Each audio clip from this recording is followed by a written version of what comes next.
saw the first episode. Actually, I saw the first couple episodes. I enjoyed your performance on it, and at times, you're going to be intense. And I'm not sure people are ready for that, but the performance is right there. Yeah, well, thank you so much. I really appreciate that. Yeah, I've talked a lot about this today, and, I really feel like my character is kind of on the emotional edge, pretty much consistently through the first season. He's really going through a lot. I mean, he comes back to Southfolk after a 2 to 3 year absence where, he's been in China developing this alternative gas patent, and he really, he's really, his mission is to prove himself, to his father, that he's capable of taking over Southfolk and moving Ewing energies into the next generation.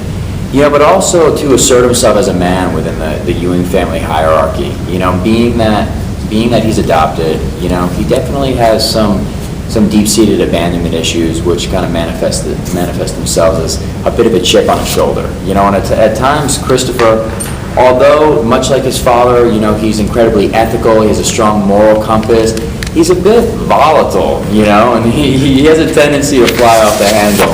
I mean, from an acting standpoint, that's something I enjoy. So, I hope the viewers, find that aspect of Christopher's personality, compelling. From this way, how familiar were you with the history of Dallas and its place in TV history? Not really. I was definitely aware of the show. My mother was a big fan of the show growing up. I mean, I was born the year that the show premiered in '78.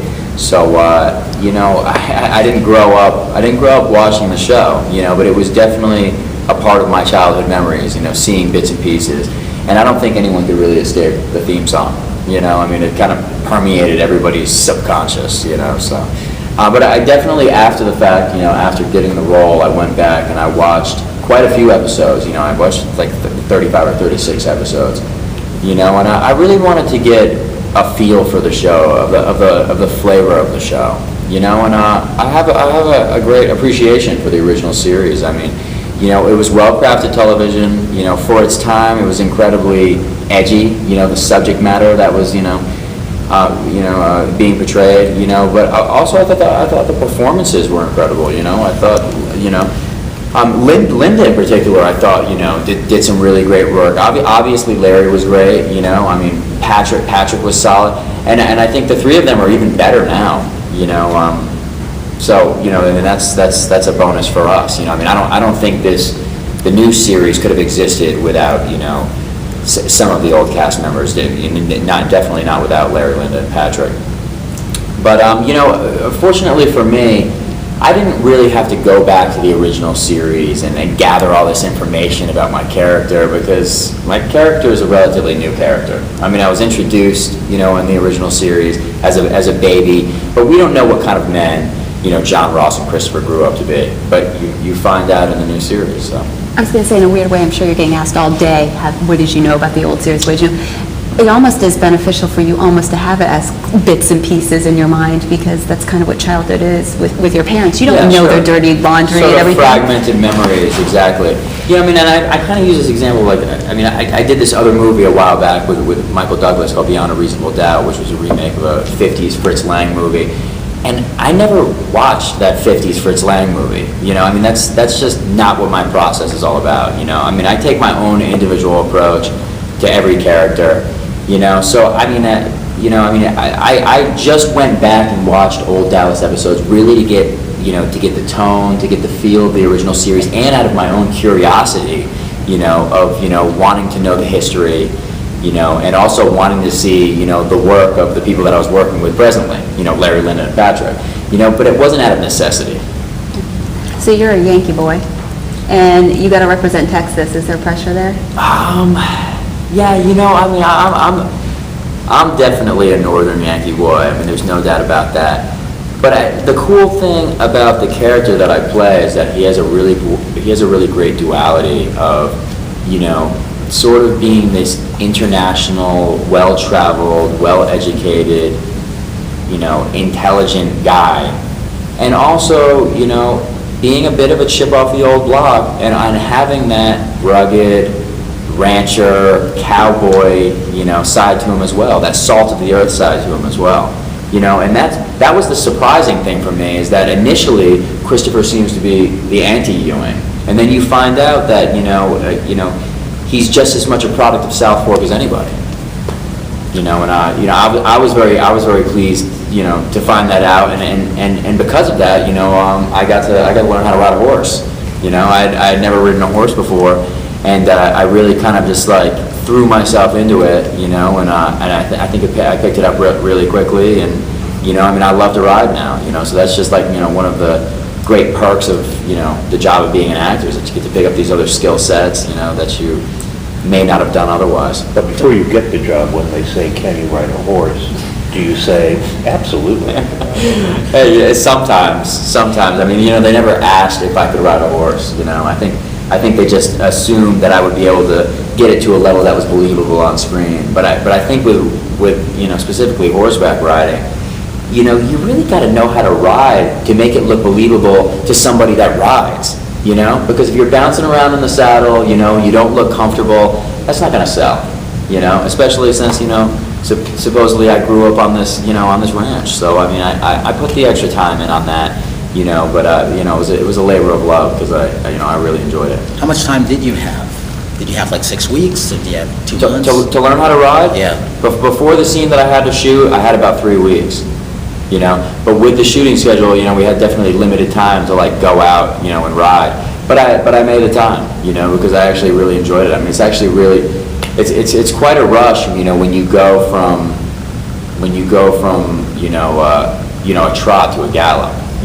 For those of you that have ridden a horse, when your horse lurches forward, and kind of like goes into that high gear, it's pretty exhilarating. It's pretty cool. I ride a lot of motorcycles, and I definitely liken it to that. It's that kind of rush. When your horse gets going, it's pretty intense. How much of your character arc did they tell you in advance, or was every script a surprise?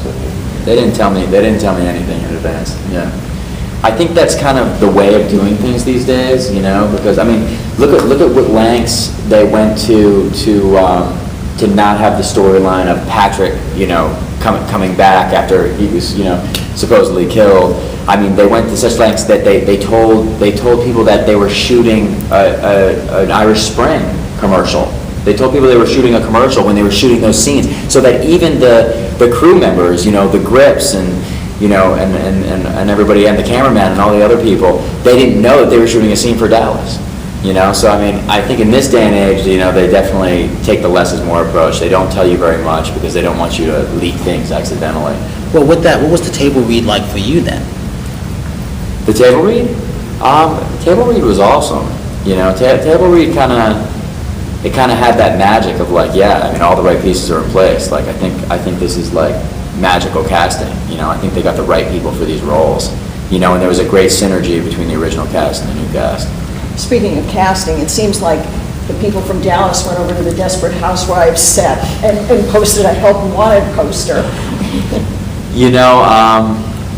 It's just coincidence. It really is. Unfortunately, I didn't have the opportunity to get to know Brenda Strong, when I was on the show, because she was the narrator and she wasn't really around that much. She just kind of came in and, recorded her voiceover and was on her way.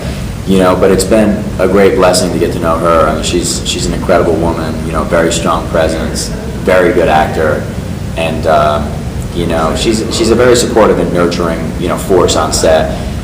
So to be kind of supported and bookended, by Patrick and Brenda, I couldn't be in a more secure environment to do great work, So I think it really brought the best out of me. As far as Josh is concerned, we never worked on Desperate Housewives at the same time. Although, we've known each other for, a decade, and have been in and out of each other's lives. We played on a charity basketball team together. We both originally, after the recast, at the recast for the gardener on Desperate Housewives, we were both up for that role. I ended up getting that role, And then serendipitously, we were both up for John Ross. He ended up getting that role. Then they came back to me for Christopher, and now we're on the same show together. So, we kind of, have had parallel, acting career journeys. How supportive can you be when a pal is up for the same role you are? I'm sure it happens all the time. We hear stories all the time about people running into the same people all the time and casting calls and that. But how competitive can you be and how supportive can you be? I mean, I sort of look at this industry as like the game of golf, you know?